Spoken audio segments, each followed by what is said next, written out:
Assalamualaikum warahmatullahi wabarakatuh. Saya Syifani Ilusoha dari kelas Mutawasid G, Mabena Asma binti Abi Bakar, kamar 55. Monitoring Taklim Afkar. Materi bab zakat. Yang pertama, lafalkan niat zakat fitrah. Nawaitu an uhriza zakatan fitri an nafsi fardho lillahi ta'ala. Artinya saya niat berzakat untuk badan saya fardu karena Allah Ta'ala. Sebutkan macam-macam yang wajib dizakati. Yang wajib dizakati yaitu binatang ternak, terus hasil pertanian, lalu emas perak, mas kawin, barang temuan,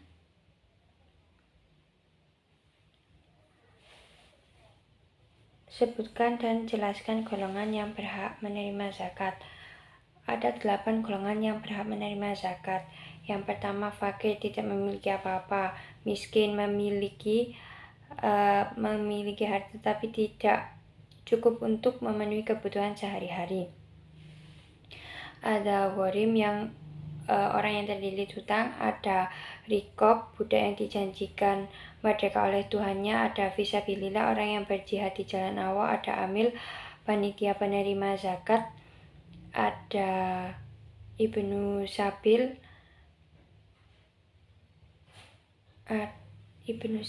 dan yang terakhir itu ada mu'alaf, orang yang baru masuk Islam. Ibnu sabil itu musafir yang tidak cukup uangnya untuk kembali ke rumah. Yang selanjutnya yaitu bab puasa. Yang pertama, lafal niat puasa Ramadan. Nawaitu shoma ghadin an adai fardi syahri Ramadana hadisanadi fardhu lillahi ta'ala. Artinya saya niat berpuasa di hari esok di bulan Ramadan fardu karena Allah Ta'ala. Doa berbuka puasa. Allahumma laka sumtu wa bika amantu wa ala rizkika aftartu birahmatika ya arhamar rahimin. Hari-hari yang diharamkan puasa: Idul Adha, Idul Fitri, hari tasyrik. Sebutkan sunahnya puasa dan hal yang membatalkan puasa. Sunah puasa: sahur, mengakhirkan sahur, mendahulukan berbuka, membaca ayat-ayat Al-Quran, sedekah.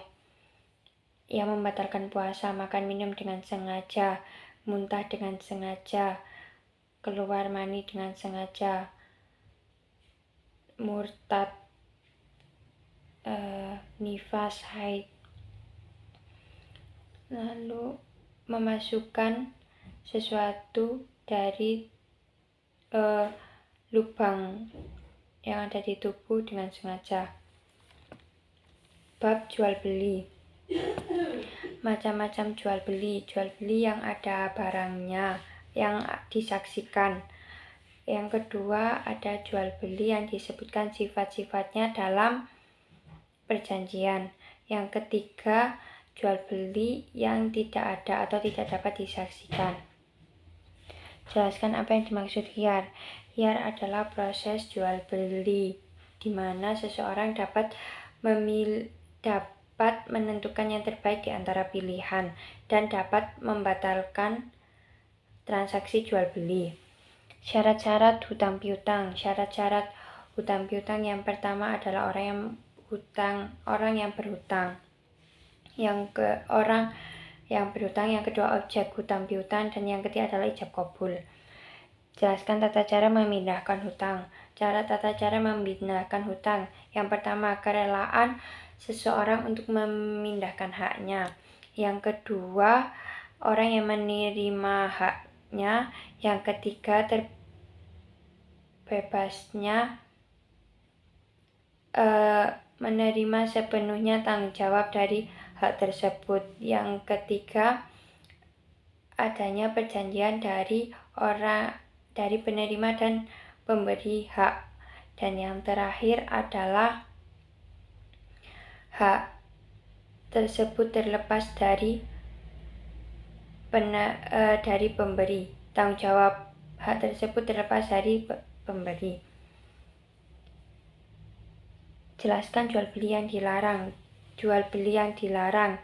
Yang pertama adalah jual beli sperma. Yang kedua adalah jual beli najis atau yang tidak ada manfaatnya. Yang ketiga adalah jual beli binatang yang masih ada di dalam kandungan. Jual beli yang keempat adalah jual beli barang yang tidak ada di tangan. Dan yang kelima adalah jual beli dengan cara menipu. Jelaskan hal yang perlu dilakukan dalam menemukan barang temuan. Hal yang perlu dilakukan dalam menemukan barang temuan, yang pertama kita dapat memilih memakai barang tersebut atau membiarkannya. Jika kita menggunakan barang tersebut atau mengambil barang tersebut, maka kita harus siap untuk merawatnya. Yang kedua adalah kita harus tahu jumlah barang tersebut, apa manfaatnya dan apa manfaatnya. Yang ketiga, jika kita mengambil barang tersebut, maka kita dapat menggunakannya setelah 1 tahun. Dan yang terakhir itu kita mengeluarkan zakat atas barang tersebut. Jelaskan syarat wakaf. Syarat wakaf yang pertama adalah barang tersebut dapat digunakan oleh banyak orang. Yang kedua, barang tersebut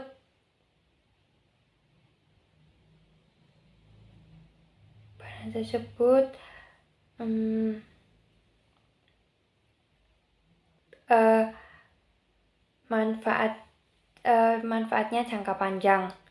Dan yang terakhir,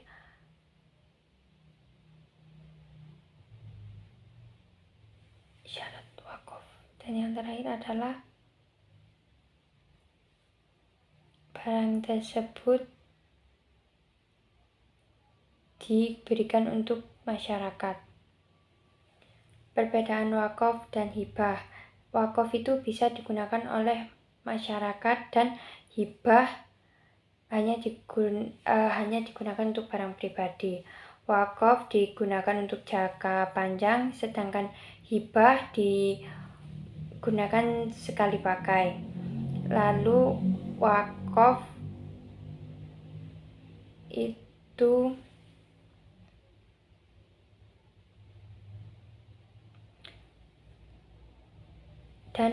itu diberikan untuk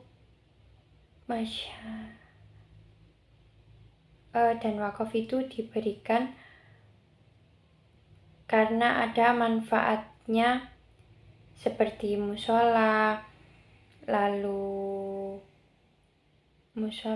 tempat beribadah itu diberikan kepada akan dimanfaatkan banyak orang, sedangkan hibah itu diberikan manfaatnya untuk pribadi. Sekian, terima kasih. Wassalamualaikum warahmatullahi wabarakatuh.